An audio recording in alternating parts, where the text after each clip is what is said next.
দেখুন দর্শক, এটা আমাদের আজকে পারিবারিক হাঁড়ি ফাটানো খেলা হচ্ছে। চোখ বেঁধে দিয়ে লাঠি দিয়ে হাঁড়ি ফাটাতে হবে। আজকে এটা আমাদের পারিবারিক খেলা হচ্ছে, পরিবারের সবাই মিলে আজকে খুব আনন্দ হলো। আপু, দুলাভাই, ভাগ্নি, বাবা, মা, দাদি সবাই মিলে আজকে এটা আমাদের পারিবারিকভাবে একটু আনন্দ করলাম।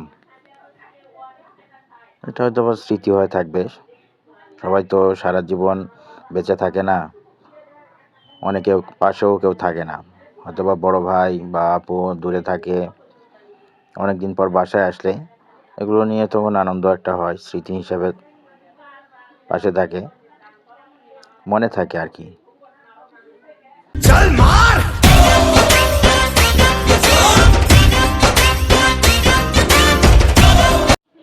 আসলে